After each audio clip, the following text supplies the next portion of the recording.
Hey everyone, Kate Pont here, Raising Mistakes, and I've got Dave Warburton here with me, practicing vet in the Hawke's Bay, and we're on to calves for our animal health series.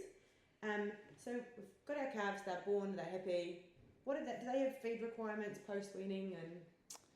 Yeah, so generally calves will be getting most of their diet will be milk for quite some period of time. Cow milk production generally peaks at around six weeks after the birth. So it's generally a pretty good diet is straight milk till then. And then after that, depending on feed availability and how much and milk availability, they'll start developing a rumen and eating grass. Okay, and so that's just what we don't have to do too much. It's just what the cows are going through. They're just chipping away. When are they fully into their grass diet? Just before weaning, kind of. It depends on milk availability. Yeah. So for example, a Hereford Friesian cow, which has always got plenty of milk,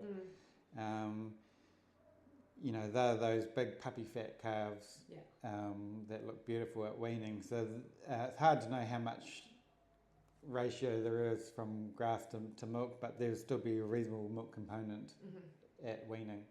And is there anything we need to look for when because they've calved and their mum's milking,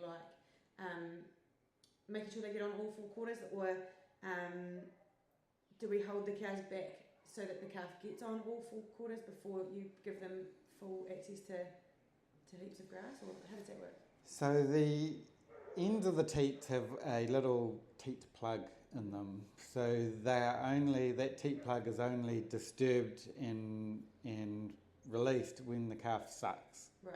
So if the teat plugs are not disturbed, then the milk will sit in the quarter fine and will be sterile. Mm-hmm. If the calf has whipped round and disturbed all four teat plugs but can't keep up with the milk production, then she starts leaking milk and she starts, there's a risk factor of bugs getting up into the udder and getting mastitis. Mm-hmm. So generally, if the cow's got a lot of milk and he's only sucking on the two quarters and there's two at the back that haven't been touched yet, they often do get to them. Might take them 2 or 3 weeks, but don't disturb them, because otherwise you're opening up the canal for bugs to potentially get up there. Right, interesting. Okay, and then so you kind of leave them to it. When do we start thinking about calf marking? So calf marking really just fits in with the calendar of the farmer. So generally it's 4 to 6 weeks of age, depending if you've calved down in cycles or earlies and lates and things like that. So when we get to calf marking, we're thinking about clostridial vaccinations. Okay. So if you haven't given your cows a clostridial vaccination pre-calving, like you do with sheep pre-lamb, which is pretty standard, not everyone does that with the cows. So doing that to the cows, again, same process as the sheep. The vaccination challenges the animal, the mum. The antibodies build up in the colostrum, and then when the calf gets the colostrum, it's protected for a short period from taking that colostrum on.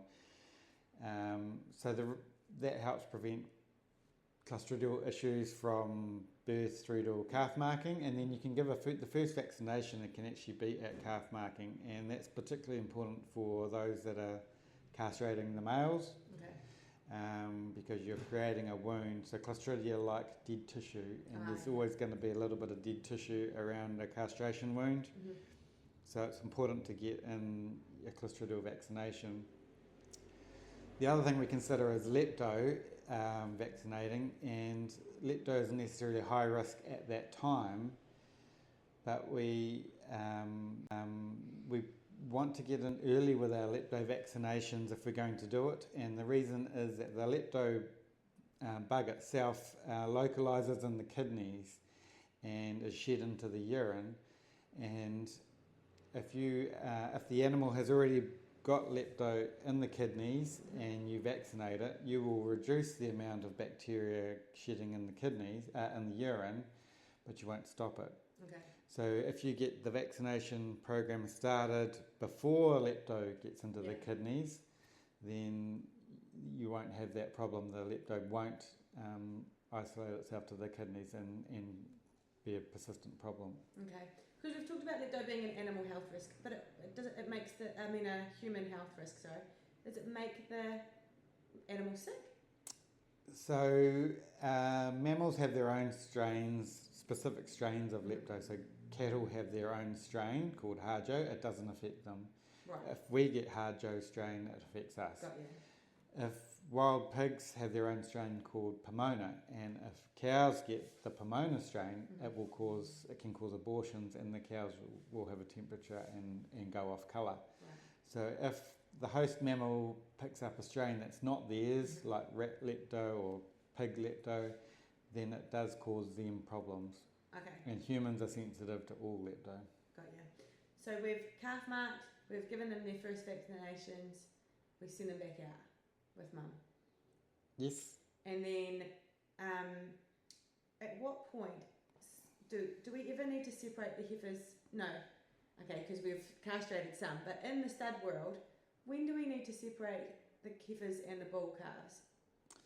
It depends on how big you get your weaners are going to be. Right. So some studs, are getting calves up to 400 kilos, so they're more than capable of doing the business. Right.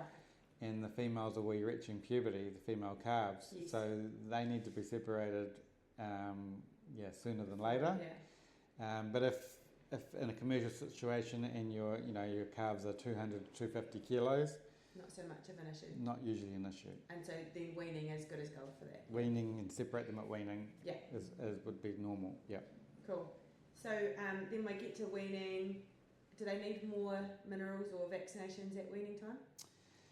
You'd have to talk to your vet about that in the property. Again, it's property specific, what mineral deficiencies you have, but often we would be starting to supplement the cattle with some minerals. Okay. So that covers most things. What would be the biggest thing you see in calves, do you think?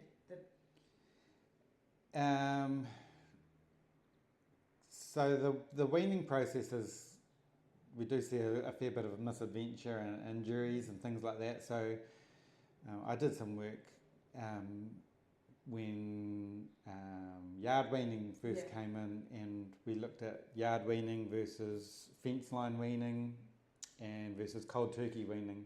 So fence line weaning, is it just one fence between mum and babies? A good strong fence between mum and baby, and then they just separate themselves. Yeah. And so we looked at the weight gains and of that over a 30-day period, so it was a bit longer than some of the other studies that had been done. And so we found that yard weaning it was 3 to 5 days, depending on the condition of the yards. There was an improvement in weight gain for that 5-day period, but by the end of 30 days, all three had caught up. Right. So they're back to the same. Yeah.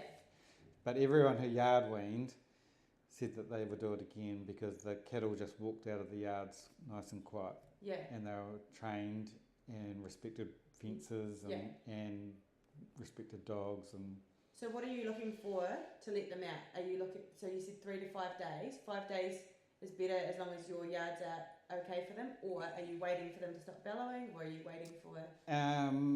Waiting for them to not run away from you. Yeah. Waiting for them to, can move to the other end of the paddock and not pile up. Yeah. They will can respect a dog and shift away from the dog. Yeah. And they're trained to any potential feeds that they might get in the next while, so baleage or something like that. So just good baleage, good water, and leave them be. Yeah. Nice. If the yards are getting, if you've had a sudden downpour of rain and the yards are going to get muddy, then you have to get them out. But in general, the longer the better. Yeah. Nice.